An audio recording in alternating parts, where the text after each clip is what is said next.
Abraham.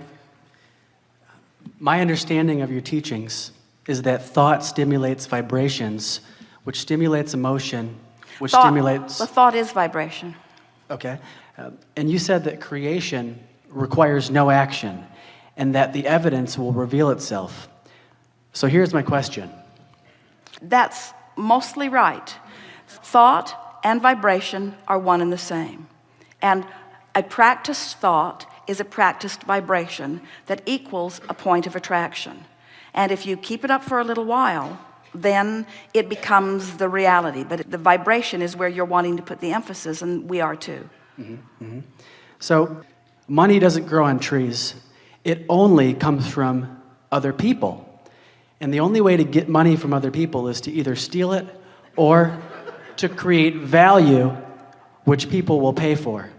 So if people just sit on the couch thinking about what they desire, the money, and asking for the money, and giving off the vibrations, and feeling the emotion of receiving that money, that which they ask for, but they take no action to create any value which people will pay for, then how is their income and money just going to come to them if they take no action?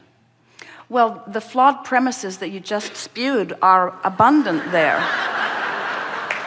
And first, here's the biggest assumption that you are making, that as we resolve it, it will be easier to hear everything else. The first really major flawed premise in what you spoke here is that value only comes from action. And what is economy anyway? In other words, who gets to decide that what you do for a living is only worth $8 an hour, and while what that one does for a living is worth $50 an hour, and while that one does for a living is worth $10,000 or $10 million an hour? Who gets to define that value anyway? It's not very well defined, is it? And yet, where did your economy come from? Just a few hundred years ago, on this continent, you were trading beads and shells and a little bit of minerals. That was your basis. Jerry remembers when the gold standard was $35 an ounce, the gold standard, and everything was supposed to be sort of measured against that gold standard. There are no standards like that remain consistently. Who gets to define value? You're going to come round to understanding that the only true value that you can ever reap the reward from or experience the benefit of is the value of alignment with this energy that creates worlds. What kind of monetary value do you put on that? Do you ever hear anyone say, well, I've been so well for so many years, and there are so many people out there who are sick, and I've been using up all the wellness value for so long that I've decided that I'm going to be sick for a while to allow more sick people to be well, because I've been getting more than my fair share of wellness. You never say that because you don't see it as a pile of something that can be divvied out. You accept that as a vibrational relationship in some way. You haven't really defined it. Humans say, well, that one's just unlucky in sickness and that one's just lucky in wellness. But it's not like that at all. There is a vibrational abundance that is being realized by some and denied by others, but they are all doing it to themselves, you see. There's not a big pile of resources that you're divvying up. Somebody didn't set the monetary fiscal standard for the universe, and there it all is out there, and now you have to steal it or trade it. That is so old news. This is a vibrational reality that you are moving into, and it is thought and alignment. Who do you think was paid for this earth that is now congealed and spinning in its orbit? Who was paid for that? Who scraped that value together, and who was paid for it, and who tends for it in its orbit? In other words, there are so many things that you can't begin to explain through a platform like the one that you just presented to us here. And that platform is not serving anyone at all, you see. Mm-hmm. So now, in other words, this is common wisdom. There isn't anything that you said. You didn't just make it up. A whole lot of people believe that. But now read it to us again, and we're going to pick it apart line by line so that you can feel what we're getting at. Just start again. Okay. My understanding of your teachings is that thought stimulates vibrations, All right, so now we've amended that. Thought and vibration. Thought is vibration. And law of attraction brings more thought to it. So when I think this thought and I hold the frequency of it for as little as 17 seconds, another thought like it is going to join it. And you're calling that stimulation of thought. And we say yes. When you keep a vibration going, law of attraction is going to make it bigger and bigger and bigger. Whether it's something wanted or unwanted, it will get bigger by focus to it. And so you don't have to do anything. You can just sit You there have to focus. Sit in a chair and focus like this. And money's going to come. But wait. Don't get there too soon.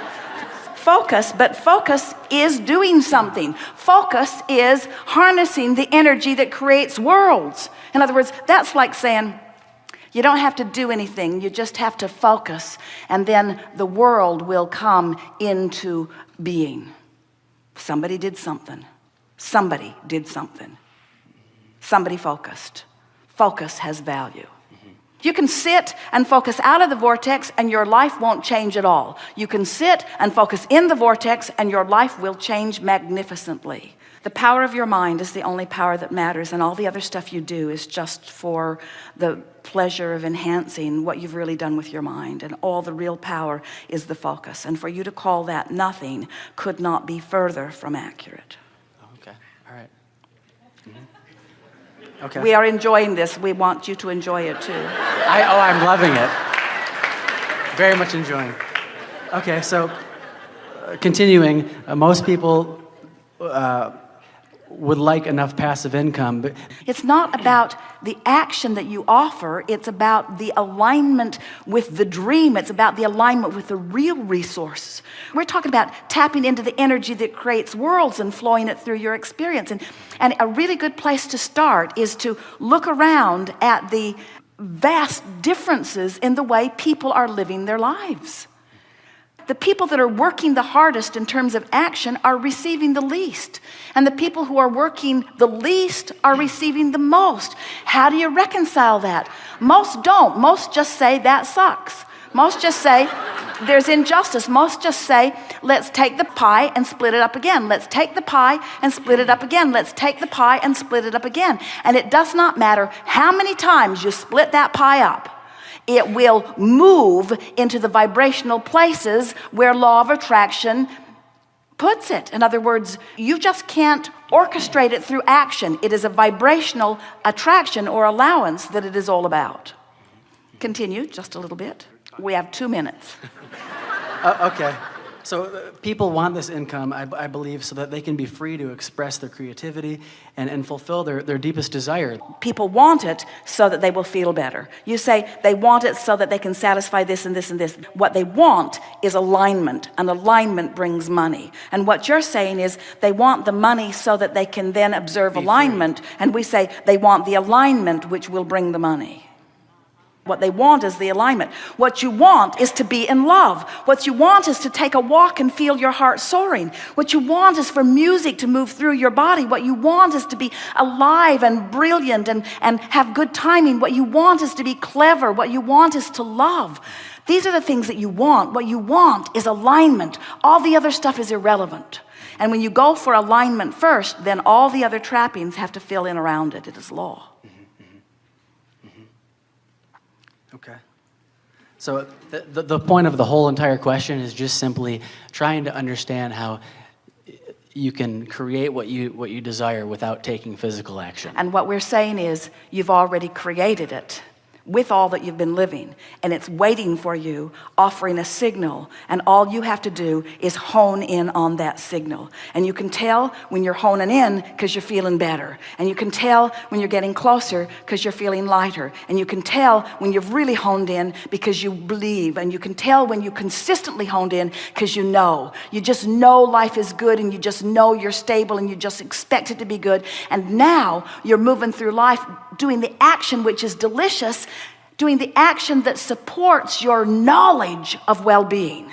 In other words, you'll get tuned in and you won't cease to act. We promise you, when you're tuned into the energy that creates worlds, the inspiration to call this person and go there, the inspiration will flow through you. You'll be the busiest, most active person that you've ever known in your life. But the inspiration comes first and inspires the action. The action doesn't create. Good time for segment one. Got it. Thank you.